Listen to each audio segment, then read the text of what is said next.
someone that's just spiritual as well. So I think that's most important.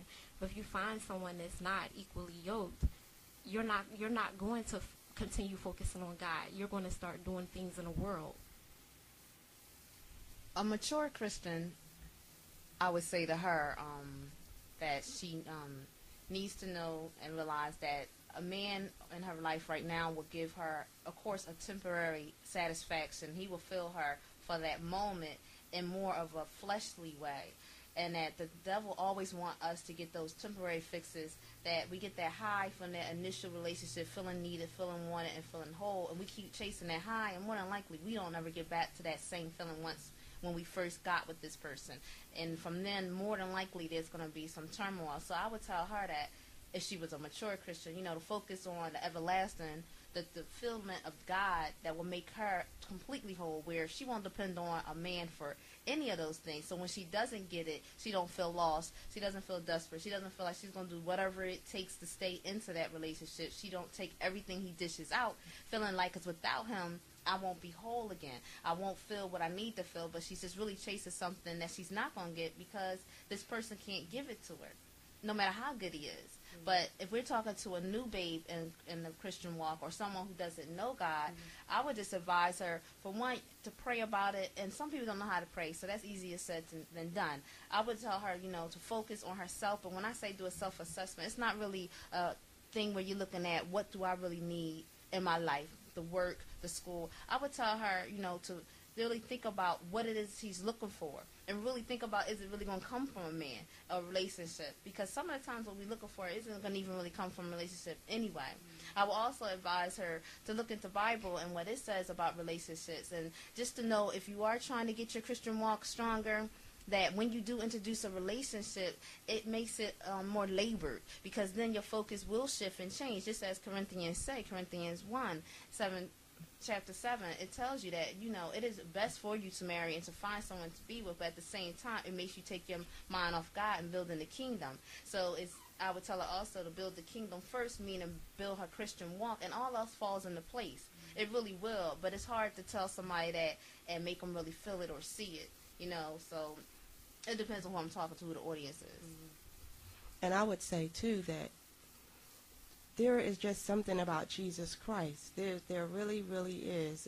Even if you're a newbie, if you're a mature Christian, there is something about Jesus Christ.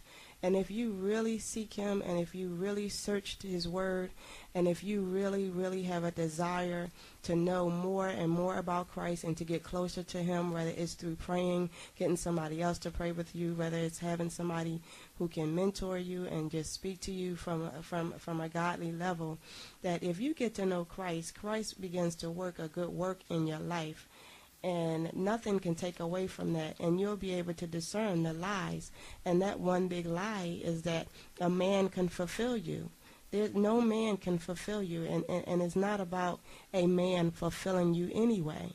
It's about a man being your comparable, being your partner, and where you guys can worship and love God together and both be under the power and glory of God. But it's not about you finding somebody that you can put your whole life into. And I've seen it so many times that women find a man and they put their whole life, they stop their life, they do everything for this man. They and I'm not talking about just, cook and clean. I'm talking about when you first meet somebody that you barely know, and all of a sudden they live with you. All of a sudden you're giving them all your money. All of a sudden you are just allowing these men to take care of your children. It's every day, and you barely know the person, but it's just to be able to say that you have somebody, and that is just not God. God is not in that. And like Felicia was saying, that those things are temporary. They're only going to last but a time.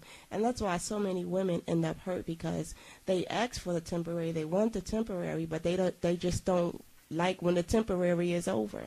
So if you really want something that's eternal, if you really want something that's blessed by God, then give him the chance, give him the opportunity, give him the time. Learn who he is, and he will show you what you need in your life, who you need in your life, what qualities, characteristics, because the qualities and the characteristics come from Christ.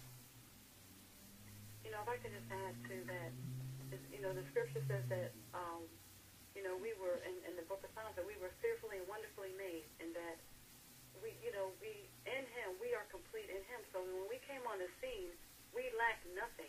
So it's going back to the lies of the world and how society has caused us to think was that we needed somebody to complete us, but God made man that He would be an asset to us, not a liability. Mm-hmm. So when we come into relationships and a person is taken away from us, then that's a red flag that we can recognize that this is not an asset, that he's going to be a liability, and that ought to help us to decipher whether or not is this a good relationship that I'm going to be in, and help us and also cause us to run to God even the more, so that He could be He can give us direction in our relationships. So we when we came on the scene, we was already complete. Yeah, and just to tag on to that, women do look for a relationship to complete them, and they need to know that a relationship only supposed to complement and enhance what's already there. It's not supposed to be a completion. You should be a complete person already. And the other thing is, women need to know when they say, I want a Christian man or I want this husband, that they can't submit to a husband or a Christian man and take care of him the way they would need to until they first submit to God. If you can't submit and give it all to God and humble yourself, there's no way you can do it with a man. Because for one, God is God. And if you can't do it with the mindset of that, you're going to look at that man like, I'm surely not doing it for you. And whether you say it or not, it's just a whole mentality. And you do have to submit everything over to God. That means you're looking at Him like, I can't move or do anything without you. And then He will humble you, and He will actually give you the nurturing spirit you need, the strength you're going to need to take care of a Christian man in a relationship, and the strength you're going to need in yourself to deal with all that's going to come up against you. And I think, I feel safe in speaking for all of us that each and every one of us at one point or another been through a relationship that, wasn't of God, or,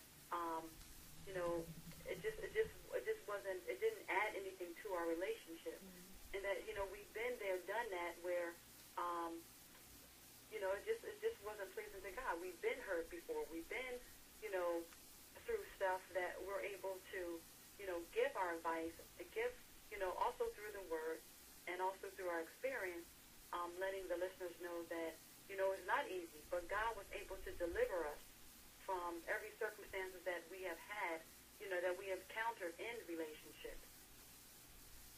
I would say, too, that it helps to have Christian friends. It really helps to be in the presence of people who are going on the same path as you, people who want to grow, people who desire the heart of God, and people who are growing closer to Christ and just want more and more and more.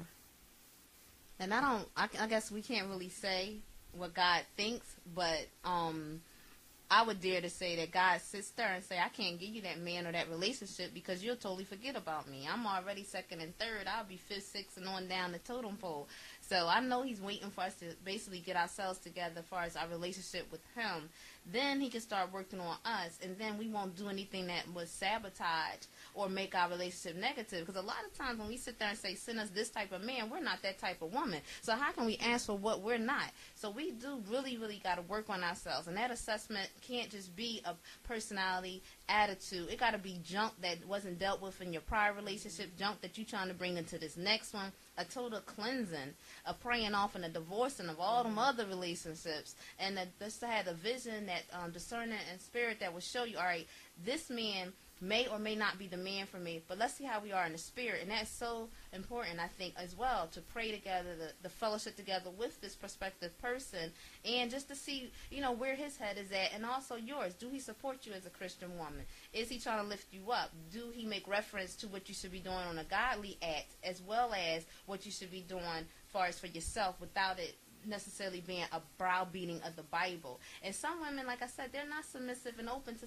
a man telling them what they should do, because a strong Christian man isn't going to sugarcoat it and say, well, babe, he's going to be like, look, you need to open the book, stop making all these excuses, and get yourself together. And the submission would be her not taking it personal, not taking it like, well, who are you? You really just have to be able just to give it all over. And when you give it to God first,